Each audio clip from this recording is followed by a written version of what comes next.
కొన్ని మాటలు మనం ధ్యానించుదాం. కీర్తన గ్రంథము 77వ అధ్యాయము. కీర్తన గ్రంథము 77వ అధ్యాయము.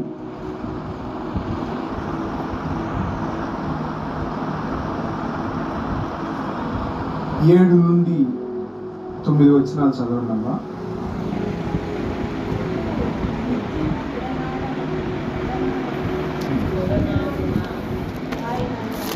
ప్రభువు నిత్యము నన్ను విడనాడునా,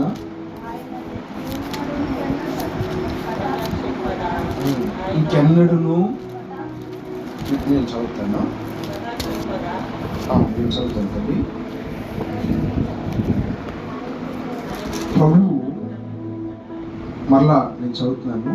ప్రభువు నిత్యము విడనాడునా, ఆయన ఇంకెన్నడు కటాక్షింపడా, ఆయన కృప ఎన్నటికీ లేకుండా మానిపోయిన, ఆయన సెలవిచ్చిన మాట తరతరములకు తప్పిపోయిన, దేవుడు కటాక్షింప మానిన, ఆయన కోపించి వాత్సల్యత చూపకుండునా అని బ్రాకెట్లో సెలా అనే మాట పెట్టారు. అంటే ఆగాడు, కొంచెం నిట్టూర్పు విడిచినట్లుగా దాని అర్థం. హల్లెలూయా. కింద కూర్చోవటం ఏదైనా కొంచెం ఇబ్బందిగా ఉంటే మీకు కూర్చోవచ్చు, వాక్యం ఉండొచ్చు. ఆరోగ్యం బాగున్నప్పుడు కింద పైన కూర్చోవడం ఇబ్బంది ఉంటుంది. మనం వాక్యం వినాలి, ఆత్మీయం మాట్లాడాలి. ఇబ్బంది ఉంది, నాకు అర్థమవుతుంది. కూర్చో, పర్లేదు. సరే, జాగ్రత్తగా వినండి. ఈ లేఖన భాగంలో మనం గమనించినప్పుడు దైవజనుడైనటువంటి ఆసాపు కొన్ని ప్రశ్నలు వేస్తున్నాడు. దేవుణ్ణి అడుగుతున్నాడో మరి ప్రజల్ని అడుగుతున్నాడో ఆ కీర్తన భాగంలో కొన్ని ప్రశ్నలు అతని అంతరంగంలో కలిగినాయి. ఏమిటి అతనికి కలిగినటువంటి ప్రశ్నలు అంటే, దేవుడు ఎంతవరకు నన్ను విడిచిపెడతాడు? నిత్యము నన్ను విడిచిపెట్టేశాడా? మొదటి ప్రశ్న.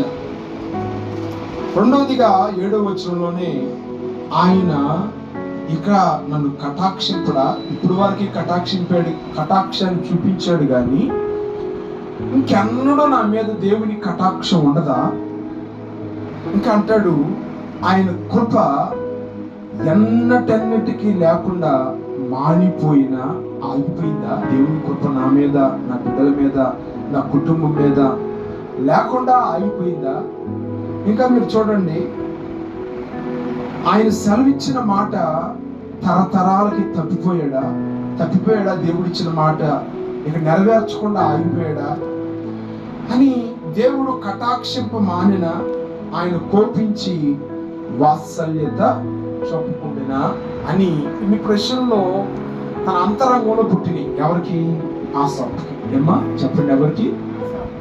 ఆసాపుకి ఇన్ని ప్రశ్నలు కలిగినాయి.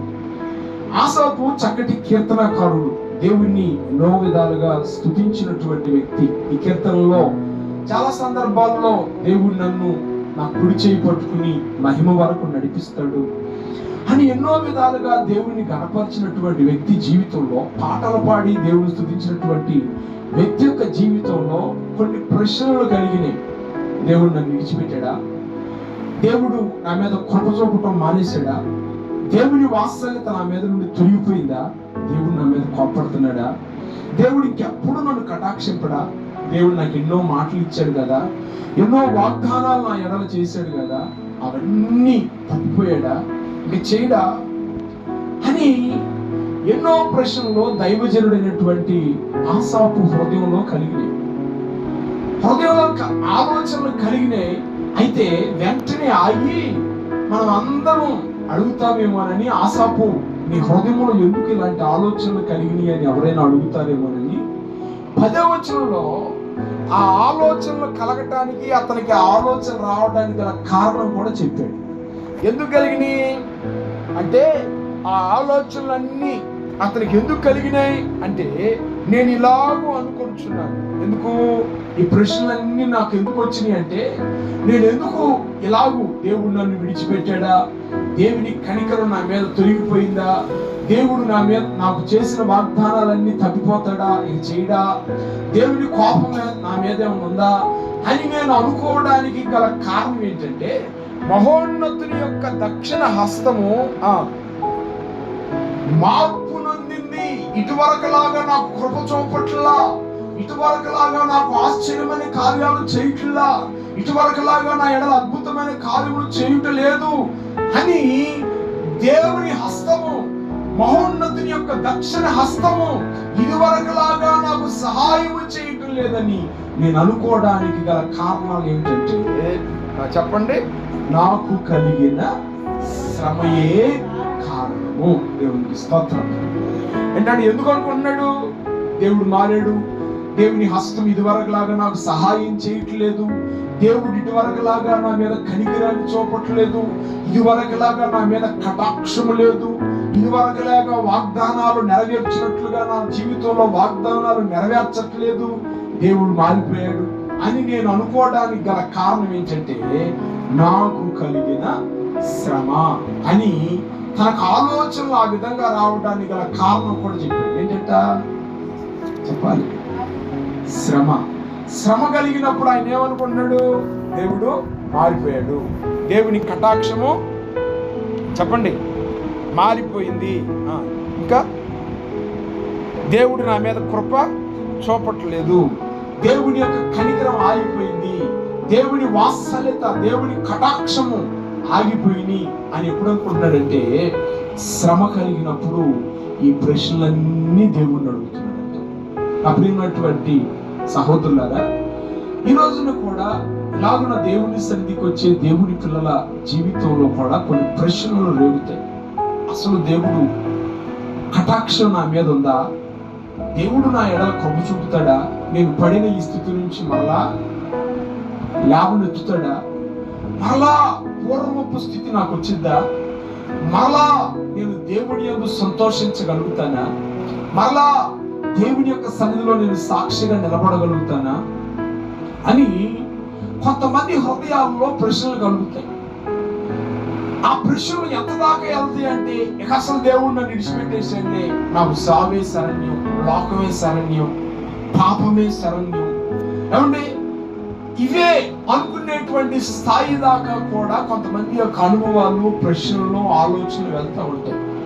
అయితే ఆసాపు, భక్తుడైనటువంటి ఆసాపు, పాటలు పాడిన ఆసాపు, మహిమ వరకు నా కుడి చేయి పట్టుకుని ఆయన నడిపిస్తాడని ధైర్యంగా ఉన్నటువంటి ఆసాపు జీవితంలో కూడా ఈ ప్రశ్నలు వచ్చినాయి. దేవుడు నన్ను విడిచిపెట్టాడేమో, దేవుడు నన్ను మర్చిపోయాడేమో, ఆయన మార్పు చెందాడేమో, దేవుడి కటాక్షం నా మీద లేదేమో అని.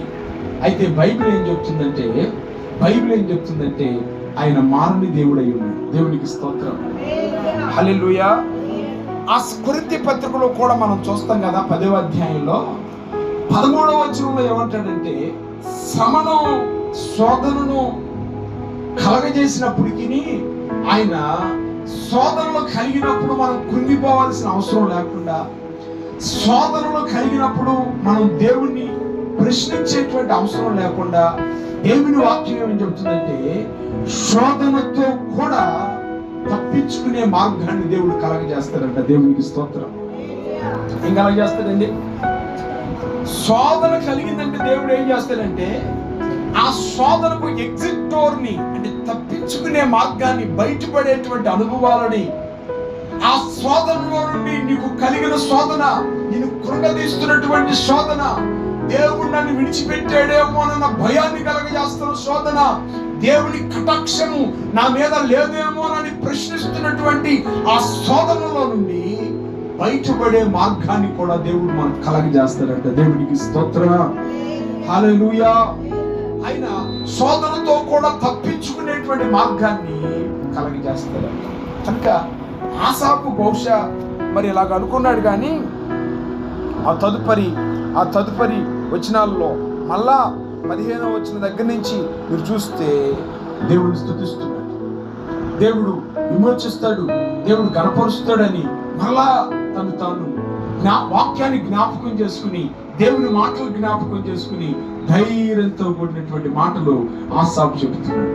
అటువంటి ధైర్యాన్ని నా దేవుడు మీకు కలగజేయును గాక. హల్లెలూయా, హల్లెలూయా. కనుక ఈ శ్రమలో మనం ఎలా బయటపడగలుగుతాం? అసలు మన దేవుడు ఎలాంటి వాడు? దుఃఖంలో ఉంటే మనం విడిచిపెట్టేసేవాడేనా? ఉదాహరణగా ఆసాపుకి ఇలాంటి ఆలోచన వచ్చింది, కానీ అసలు నిజానికి ఎలాంటి ఆలోచన రావాలంటే, నేను శ్రమలో ఉన్నప్పుడు నా దేవుడు నన్ను విడిచిపెడతాడా? మత్తయి సువార్త కొండ మీద ప్రసంగం 5వ అధ్యాయంలో ఏమంటాడు? దుఃఖపడువారు ధన్యులు, చెప్పండి, వారు దేవుని చేత ఓదార్చబడతారు. దేవునికి స్తోత్రం. ఈ మాటలు కదా అతను జ్ఞాపకం చేసుకోవాల్సింది. నిజానికి నన్ను విడిచిపెట్టాడు అనే కంటే, నాకు దూరం అయ్యాడు అనే కంటే, చెప్పండి, నన్ను మర్చిపోయాడు అనుకునే కంటే, దేవుని బాహు మార్పు చెందింది, ఆయన మారిపోయాడు, దేవుడు మారిపోయాడు అని అనుకునే కంటే, దేవుని కటాక్షం నా మీద నుండి తొలగిపోయింది అని అనుకునే కంటే, ఆసాపు ఏమనుకోవాలి? దుఃఖపడుతున్న నేను ధన్యుణ్ణి. యెషయా గ్రంథంలో రోషంగా చెప్తాడు, నేను నేనే మిమ్మల్ని ఓదార్చువాడును అంటే. దేవుడికి స్తోత్రం. మన దేవుడు మన ఓదారుస్తాడు కదా, శ్రమల మధ్య, శోధనల మధ్య మన ఓదారుస్తాడు కదా. దేవుడికి స్తోత్రం. కొన్ని సందర్భాల్లో అనుకున్నటువంటి ఓదార్పు కట్టుకున్న భర్త వల్ల కలకపోవచ్చు. నిజానికి భార్యను భర్త ఎందుకు భయపడుతున్నా, మిమ్మల్ని అట్లా అన్నారని, మీ అక్కోళ్ళు అట్లా అన్నారని, మీ తమ్ముడు అట్లా అన్నాడు, చెల్లి అట్లా అన్నాడు, నేనేనా? అన్న బిడ్డలు లేనప్పుడు ఏం చేస్తున్నాడు? భయపడు, మాకు ఎందుకు బాధపడతావు, బిడ్డలు లేరని. నువ్వు నాకు 10 మంది కొడుకుల కంటే ఎక్కువైందాన్ని. అంటే భార్య భర్త వలన ఆదరించబడాలి అని కోరుకుంటుంది. ఆ ఆదరణ కొన్ని సందర్భాల్లో భర్త వల్ల ఆదరణ దొరకపోగా భర్త వల్లే శోధనలు ఎదురవుతాయి. తల్లిదండ్రులు ఏమనుకుంటారంటే, నేను బిడ్డలను కని, యెషయా గ్రంథం 1వ అధ్యాయంలో, నేను పిల్లలను కని వారిని గొప్పవారిగా చేశాను, వారు పెద్దవాళ్ళు అయ్యారు, ఇప్పుడు వాళ్ళు నాకు ఆదరణకరంగా ఉంటారు అనుకుంటే, ఆకాశమా ఆలకించు, భూమి చెవియొగ్గు, వారు ఇప్పుడు నన్ను బాధ పెడుతున్నారు, నాకు వారి వలన ఆదరణ దొరకపోగా దుఃఖం ఎక్కువైపోయిందంటే. అయితే బైబిల్ ఏం చెప్తుందంటే, నిన్ను ఓదార్చువాడు ఆయనే. నీ దుఃఖంలో ఓదార్పును కలగ చేయువాడు ఆయనే. దేవునికి స్తోత్రం. హల్లెలూయా, హల్లెలూయా. బిడ్డల వల్ల నీకు ఆదరణ కలగకపోయినా, ఓదార్పు కలగకపోయినా, భర్త వల్ల భార్య వల్ల నీకు ఓదార్పు కలగకపోయినా, నీ బంధువుల వల్ల నీకు ఓదార్పు కలగకపోయినా, స్నేహితుల వల్ల మనకు ఓదార్పు కలగకపోయినా, నా ప్రియమైనటువంటి దేవుని పిల్లలారా, నా ప్రియ సహోదరుల మిత్రులారా, నా దేవుని వాక్యం చెబుతుంది, నిన్ను ఓదార్చువాడు ఆయన. ఇంకా మీరు చదవాలంటే చూడండి, యోబు గ్రంథం 5వ అధ్యాయం, యోబు గ్రంథం 5వ అధ్యాయము 11వ వచనాన్ని చదవండి. యోబు గ్రంథం 5వ అధ్యాయం 11వ వచనాన్ని చదవండి.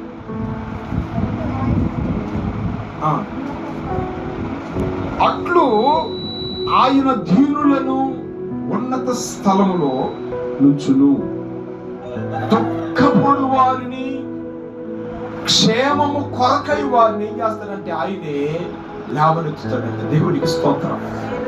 దేవుడు ఓదార్చడంతో ఆగిపోలేదు ఆయన పని. దేవుడు బాధపడబోకు అని అంతతో ఆగిపోలేదు, అంతతోనే ఆయన ఆగలేదు. ఆయన కార్యము. దేవుడు ఎంత గొప్ప దేవుడు అంటే, మనని శ్రమలో ఉండగా ఓదార్చడమే కాదు, అక్కడ రాయబడి ఉంది, మరలా నిన్ను క్షేమానికి లేవనెత్తుతాడు. దేవునికి స్తోత్రం. దేన్ని బట్టి నువ్వు దుఃఖపడుతున్నావో, దేన్ని బట్టి బాధపడుతున్నావో, ఎవరిని బట్టి దుఃఖపడుతున్నావో, ఆ దుఃఖ విషయంలో దేవుడు నిన్ను కళల ద్వారా, దర్శనాల ద్వారా, వాక్యము ద్వారా నిన్ను ఓదార్చడమే కాదు, ఓదార్చినటువంటి దేవుడే మరలా నిన్ను క్షేమమునకు లేవనెత్తునుగాక, మరలా నీకు క్షేమమును కలగజేయునుగాక. హల్లెలూయా. రాయబడింది, దుఃఖపడే వారిని, శ్రమలు పడే వారిని, శోధన పడే వారిని ఆయన మరలా క్షేమమునకు లేవనెత్తుతాడంట. హల్లెలూయా. కానీ ఆసాపు శ్రమ కలిగిందంట. దేవుని మహోన్నతుని యొక్క దక్షిణ హస్తము మార్పు చెందెను అని అనుకున్నట్టుకు గల కారణం నా శ్రమయే. శ్రమల మధ్య దేవుడు మారాడని అనుకుంటున్నాడు, కానీ ఆసాపు తెలుసుకోవాల్సిన విషయం ఏంటంటే, అలాగనుకుంటున్న మనలాంటి వారు అనేకులు తెలుసుకోవాల్సిన విషయం ఏంటంటే, దేవుడు మార్పు చెందలేదు, ఆయన కృప మార్పు చెందలేదు, ఆయన దక్షిణ బాహు మార్పు చెందలేదు, ఆయన కార్యాలు మార్పు చెందలేదు, ఆయన కనికరం మార్పు చెందలేదు. అందుకని ఆయన అంటాడు, దుఃఖంలో ఉన్నటువంటి నిన్ను ఆయన ఏం చేస్తాడంట, ఓదారుస్తాడంట. దుఃఖపడువారు ధన్యులు, వారిని ఓదార్చబడి. ఎవరు ఓదారుస్తారు? యెషయా గ్రంథంలో ప్రకారంగా నేనే మిమ్మును ఓదార్చువాడను. ఆయనే ఓదారుస్తాడు. ఓదార్చి అమ్మా అమ్మా అని ఓదార్చి ఆగడంట. ఆయన ఏం చేస్తాడు చెప్పాలి. యోబు గ్రంథంలో ఏముంది? ఓదార్చి ఎదిరిస్తున్నటువంటి ఏలియాను, ఎదిరిస్తున్నటువంటి ఆ రాణి బలమైనది. ఎవరికంటే భౌతిక రీతిగా చూస్తే ఏలియా కంటే బలమైనది. అధికారం ఉంది, ధనం ఉంది, అంగబలం ఉంది, అర్థబలం ఉంది, ఎన్నెన్నో బలాలు కలిగినటువంటి మనిషి. కనుక కీర్తనాకారుడు కూడా అంటాడు, నా మీద నేర్చువారు నాకంటే బలవంతుడు అంటాడు. బలమైన శ్రమలు లేచినప్పుడు ఏలియా కృంగిపోయి చెప్పండి, ఆ వృక్షం కింద పడుకుని, బదిలీ వృక్షం కింద పడుకుని, ఇంకా నాకు సాలు, నేను సావాలి, నేను చచ్చిపోవాలి, చచ్చిపోతే బాగుండు అనుకుంటున్న క్రమంలో దేవదూత ద్వారా దేవుడు ఏలియాను ఓదార్చాడు. భయపడమాకు, ఆయన ఆహారాన్ని ఇచ్చాడు. అంత మాత్రమే కాదు, ఓదార్పుతోటి దేవుని కార్యం ఆగలేదు. కానీ మరలా అతన్ని ఏ రాణి అయితే అతన్ని కించుపరిచిందో, అవమానపరిచిందో, ఆ రాణి ఎదుటే తల ఎత్తేలాగా దేవుడు చేశాడు. దేవునికి స్తోత్రం, హల్లెలూయా. దేవుని కొండ మీదకి తీసుకెళ్లి గొప్ప కార్యాన్ని అక్కడ చేశాడు. ఈ రోజున నీవు శ్రమల మధ్య ఉంటే నా దేవుని వాక్యం నీతో మాట్లాడుతుంది. నువ్వు ప్రశ్నిస్తున్నావేమో, దేవుడు నన్ను విడిచిపెట్టాడని నువ్వు అనుకుంటున్నావేమో, దేవుని కార్యం ఆగిపోయిందని నువ్వు అనుకుంటున్నావేమో, అద్భుతం ఇంకంతటితో ఆగిపోయిందని నువ్వు అనుకుంటున్నావేమో, ఇదిగో దేవుని కృప, దేవుని కటాక్షం నన్ను విడిచిపెట్టేసినాయి అని అనుకుంటున్నావేమో. దేవుని వాక్యం చెప్తా ఉంది. హల్లెలూయా, హల్లెలూయా. చూడండి, మనం కూర్చోండి.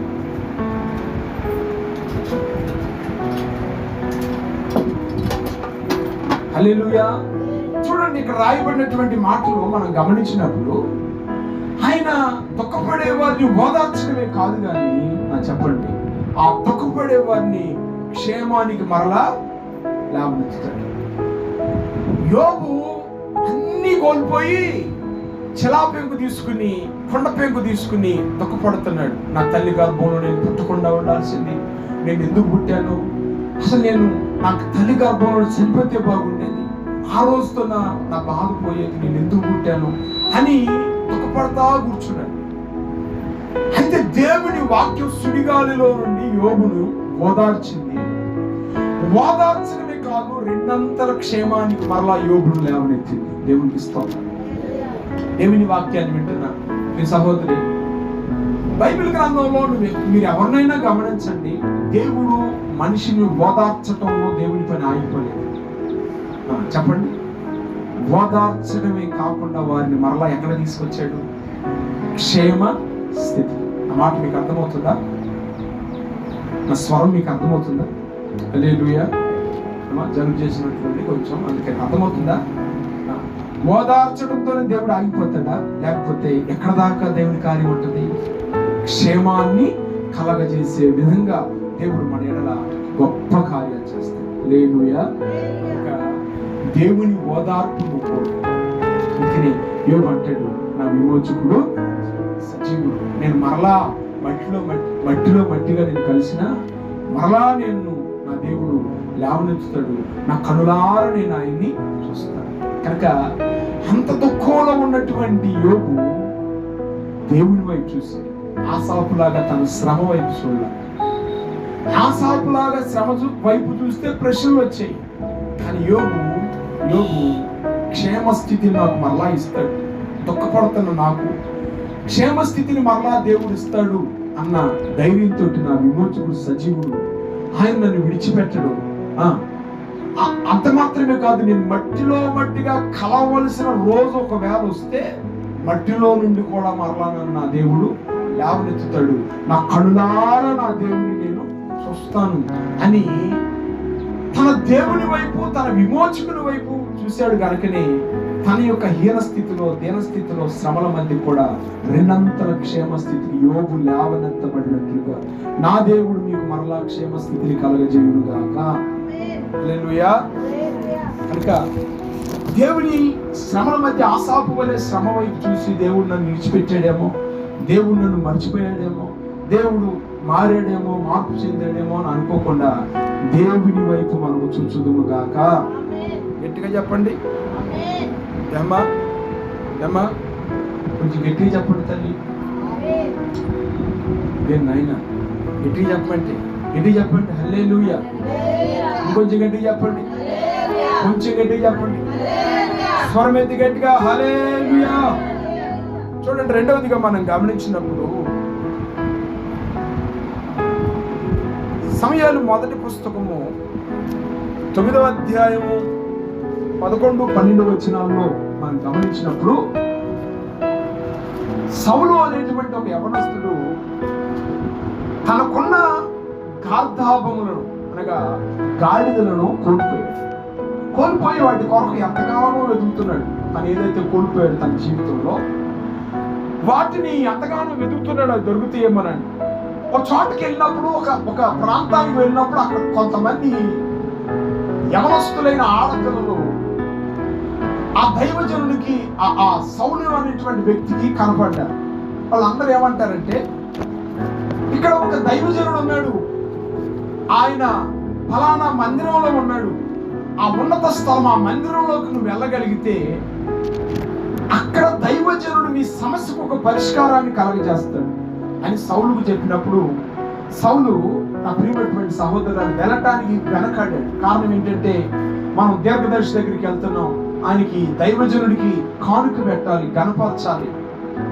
దైవజనుడి దగ్గరికి మనం వెళ్తున్నాం కనుక గణపరచాలి. ఒట్టి చేతులతో వెళ్ళటం నాకు ఇష్టం లేదు, నేను వెళ్ళను అన్నట్టుగా మాట్లాడుతున్నప్పుడు సౌలు దగ్గర ఉన్నటువంటి పనివాడు అంటున్నాడు, కానుక గురించి నువ్వు ఎందుకు బాధపడతావు? నువ్వు కోల్పోయిన వాటిని నువ్వు పొందుకోవాలి కనుక ఆ కానుక ఏదో నేను ఇస్తాను, ఆ కానుక ఏదో నేను ఇస్తాను, దయచేసి ఆ కానుకను తీసుకుని దైవజనుడి దగ్గరికి వెళ్ళి నువ్వు ప్రార్థన చేయించుకో, నువ్వు ఏదైతే కోల్పోయావో అవి దొరకవచ్చు అన్నాడు. హల్లెలూయా.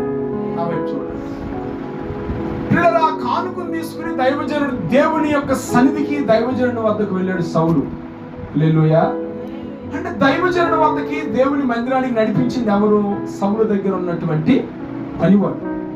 ఆ తదుపరి దినాల్లో ఆ పనివాడిని సౌలు మర్చిపోయాడు. సౌలు అంతకంతకు దిగజారిపోవడానికి గల కారణాల్లో ఒక కారణం ఏంటంటే, నిన్ను దేవుని వద్దకు నడిపించిన వారిని మర్చిపోవడం. ఎవరి ద్వారా దేవుని ద్వారా మేలు పొందుకున్నావో వాళ్ళని, వాళ్ళు చేసిన ఉపకారాన్ని మర్చిపోవటం కీడుకు కారణం, అంతకంతకు దిగజారిపోవడానికి కారణం. నా ప్రియమైనటువంటి సహోదరుల, సౌలు కొన్న గుణం ఏంటంటే మర్చిపోయే గుణం ఎక్కువ. దావీదు గొలియాతును చంపడానికి ముందు ఎవరి దగ్గరికి వచ్చాడు? సౌలు దగ్గరికి వచ్చాడు. సౌలు యుద్ధాయుధాలన్నీ దావీదుకు ధరిస్తే, ఈయన సరిపడదు, వీటితో నాకు పొందిక లేదు, నాకున్నటువంటి అనుభవాలు నావి, నీకున్న అనుభవాలు నీవి, నీ అనుభవాలు నాకు సరిపోవు, నా అనుభవాలు నీకు సరిపోవు కనుక నాకు అవసరం లేదు. యుద్ధం యెహోవాదని వెళ్ళాడు. నువ్వు ఎవరు కుమారుడు అంటే, పలానా యెషయి, నీ దాసుడైన యెషయి కుమారుడు నుంచి. ఇన్ని జరిగిన తర్వాత మళ్ళీ గొలియాతును చంపొస్తుంటే ఈ దావీదు ఎవరు అంటాడు. దావీదు కొన్న గుణం మేలు పొందుకుని మేలు మర్చిపోయే గుణం. జాగ్రత్త, మేలు పొందుకున్న నీవు ఎప్పుడూ మేలు మర్చిపోవద్దు. సౌలు అంతకంతకు దిగజారిపోవడానికి గల కారణం ఏంటంటే, మేలు పొందుకుని మేలు మర్చిపోవడం. మన జీవితంలో ఎప్పుడూ ఇలాంటి అనుభవాలు ఉండకూడదు.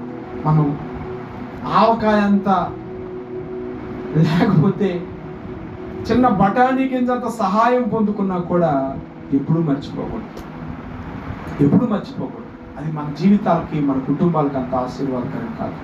సౌలు దావీదును మర్చిపోయాడు. దేవుని వద్దకు తను నడిపించినటువంటి పనివాడిని మర్చిపోయాడు.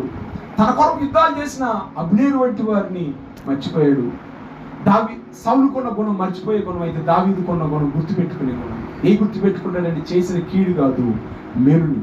అందుకని యోనాతానును బట్టి నేను ఉపకారం చేయుటకు సౌలు కుటుంబీకుల్లో ఇంకెవరైనా మిగులున్నారా అని అంటే, కుట్టి కాళ్ళు కలిగినటువంటి ఒక వ్యక్తి ఉన్నాడయ్యా అంటే, తీసుకురండి అతను తొందరగా తీసుకొచ్చి, నువ్వేమి భయపడొద్దు, నా భోజనపు బల్ల వద్ద నువ్వు భోజనం చేయి బతుకున్నాళ్ళు, నీకు ఒక ఊరిని, అక్కడ ఉన్నటువంటి పంట పొలాలని నీకు నేను ఇస్తున్నానని చెప్పేసి ఎంతగానో కనపరిచాడు. కారణం ఏంటంటే, యోనాతాను ఏదో ఉపకారం చేశాడు, ఆ ఉపకారాన్ని మర్చిపోడు. అక్క దావీదు అంతకంతకు వర్ధిల్లడానికి గల కారణం ఏంటంటే ఎవరు మేలు చేసినా మర్చిపోయే గుణం మన జీవితాల్లో నుంచి తొలగిపోవుగాక. సౌలు ఉన్నతమైన స్థలానికి వెళ్ళాడు. ఆ ఉన్నతమైన స్థలానికి వెళ్ళిన తర్వాత సౌలుతోటి సమూయేలు అంటున్నాడు, నువ్వు గార్దాపాల కోసం వచ్చావు, నీవు నష్టపోయి వచ్చావు, నీ జీవితంలో ఉన్నటువంటి వాటిని కోల్పోయి నా దగ్గరికి వచ్చావు, సన్నిధికి వచ్చావు. అయితే దేవుడిని ఎడలో ఉన్నతమైన ప్రణాళిక కలిగి ఉన్నాడు. నువ్వు రావటం మాత్రం వేరే విషయాలతో ఇక్కడికి వచ్చావు. నువ్వు దేవుని సన్నిధికి రావటం మాత్రం ఏదో కోల్పోయి దానికోసం వచ్చావు, కానీ దేవుడిని ఎడలో ఉన్నతమైన ప్రణాళికలు కలిగి ఉన్నాడు. కీర్తన గ్రంథం 40వ అధ్యాయం చూడండి. కీర్తన గ్రంథం 40వ అధ్యాయం 5వ వచనం చదవండి. కీర్తన గ్రంథం 40వ అధ్యాయము 5వ వచనాన్ని చదవండి.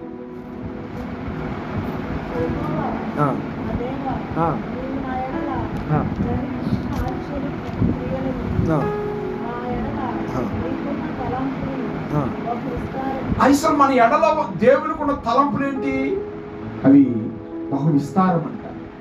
ఈ విస్తారమైన తలంపులు ఎక్కడికి వచ్చినప్పుడు తెలియజేయబడ్డాయి? ఒంటిగా కూర్చున్నావు అనుకో, నాకెందుకు ఈ శ్రమలు వస్తాయి, నాకెందుకు ఈ శోధనలు, నాకెందుకు ఈ బాధలు, దేవుడు నన్ను విడిచిపెట్టాడా, దేవుడు నాకు దూరం అయ్యాడా, దేవుని కనికరం నాకు దూరం అయిందా అని అనుకుంటా ఉంటాం. ఒంటరిగా కూర్చుని ఆసాపు దేవుని దక్షిణ బాహు మార్పు చెందిందా, దేవుని కటాక్షం తొలగిపోయిందా, దేవుడు మాట ఇచ్చినటువంటి ఆ మాట తప్పిపోయాడా, ఎన్నటన్నటికి ఇక నా మీద ఆయన కృప చూపడా, నా మీద ఆయన కటాక్షం తొలగిపోయిందా అని ఎప్పుడు అనుకున్నాడు ఒంటరిగా కూర్చుని. కానీ సౌలు దేవుని సన్నిధికి వచ్చినప్పుడు దేవుని యొక్క ఆలోచనలన్నీ కూడా దైవజనుడి ద్వారా మాట్లాడుతున్నాడు సౌలుతోటి. ఏమని మాట్లాడుతున్నాడు? నువ్వు గాడిదల కోసమని ఇక్కడికి వచ్చావు, కానీ దేవుడు నిన్ను ఇశ్రాయేలు మీద రాజుగా చేయబోతున్నాడు. దేవునికి స్తోత్రం. నీ మీద దేవునికి ఉన్న తలంపులు బహు విస్తారముగా ఉన్నాయి. దేవునికి నీ మీద ఏవో నువ్వు కోల్పోయానని బాధపడుతున్నావు, నష్టపోయానని బాధపడుతున్నావు, కానీ నీ మీద దేవునికి ఉన్నతమైన తలంపులు ఉన్నాయని దేవునికి సౌలు మీద ఉన్నటువంటి తలంపులన్నీ కూడా దేవుని సన్నిధికి వచ్చినప్పుడు తెలియజేయబడిన రీతిగా నువ్వు ఒంటరిగా కూర్చుంటే దేవుడు నన్ను విడిచిపెట్టాడేమో, కానీ సన్నిధికి వస్తే దైవజనుడి ద్వారా సంఘం ద్వారా దేవుడు నీతో మాట్లాడుతూ అంటాడు, ఇది కాదు, ఈ శ్రమంలో కాదు నేను విడిచిపెట్టేది, నీ మీద నాకు ఉన్నతమైన తలంపులు ఉన్నాయి, నిన్ను ఎలా చేయాలనుకుంటున్నాను, ఎలా గొప్ప చేయాలనుకుంటున్నాను, ఇలాగ నిన్ను నీ బిడ్డల్ని దీవించాలనుకుంటున్నాను, నీ కుటుంబాన్ని ఇలా లేవనెత్తాలనుకుంటున్నానని దేవుడు మాట్లాడినప్పుడు సౌలు ధైర్యపరచబడ్డాడు. దేవునికి స్తోత్రం. ఈ రోజున దేవుని వైపు నువ్వు చూడగలిగితే ప్రశ్నలు రావు, కానీ దేవుని స్తుతిస్తావు, విమోచకుడు సజీవుడని. దేవుని వైపు కాకుండా శ్రమ వైపు చూస్తే దేవుడు నన్ను విడిచిపెట్టాడా, దేవుని దక్షిణ బాహు మార్పు చెందిందా, దేవుని కనికరం ఇక లేదా, ఇక అన్నటికీ ఆయన నా మీద కృప చూపడా, దేవుడు ఇచ్చిన మాట తప్పిపోయాడా అని నీ శ్రమల వైపు చూస్తే నీకు ప్రశ్నలు కలుగుతాయి. దేవుని వైపు చూస్తే నీకు ఓదార్పు కలుగుతుంది, క్షేమస్థితి మరలా కలుగుతుంది.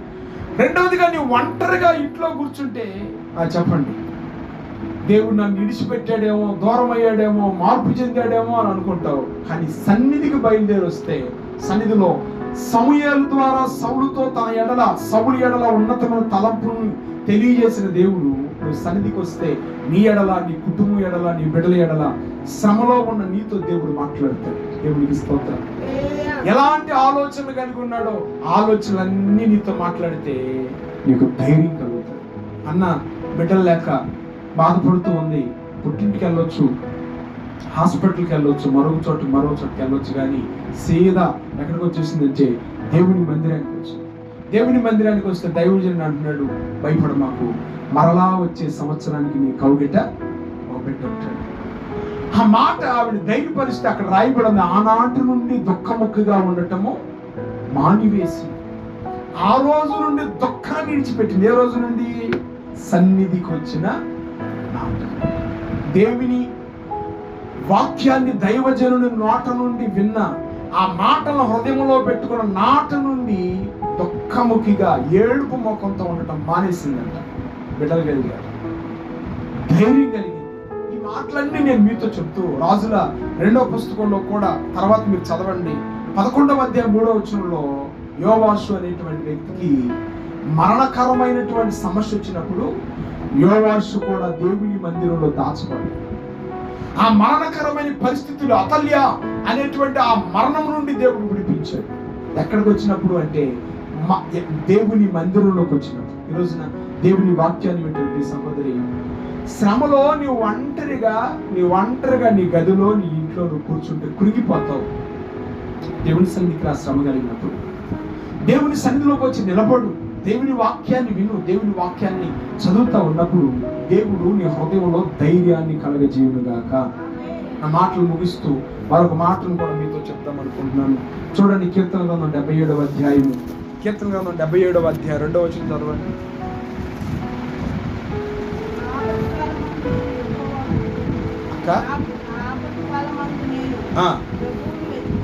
అదిగో ఆపత్కాలమందు ఇప్పుడు నిర్ణయం తీసుకున్నాడే ఏమని? ఇప్పుడు ఈ ఆపత్కాలమందు ఆసాపేనా 77 కీర్తన రాసిందక్క, ఆసాపే కదా. ఆయన ఏమంటున్నాడు? ఇప్పుడు ఇక నిర్ణయం తీసుకున్నాడు, ఇవన్నీ కాదులే కానీ నేను ఈ శ్రమల మధ్య నా దేవుణ్ణి వెతుకుతాను అంటున్నాడు. నేను మిమ్మల్ని ఒక చిన్న ప్రశ్న అడిగాను.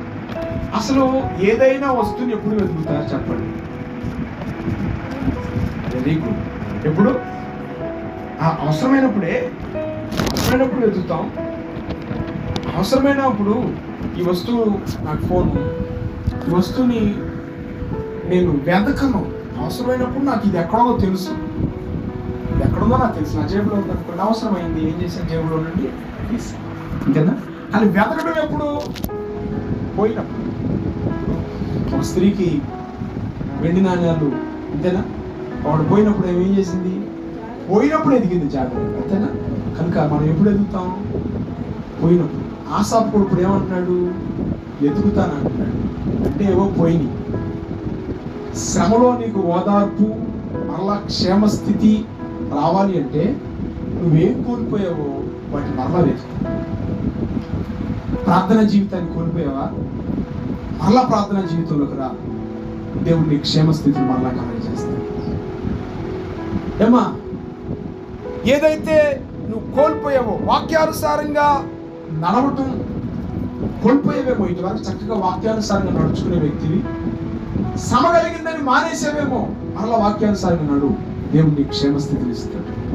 ప్రార్థించే వ్యక్తివి, ప్రార్థనా జీవితాన్ని కోల్పోయేవేమో.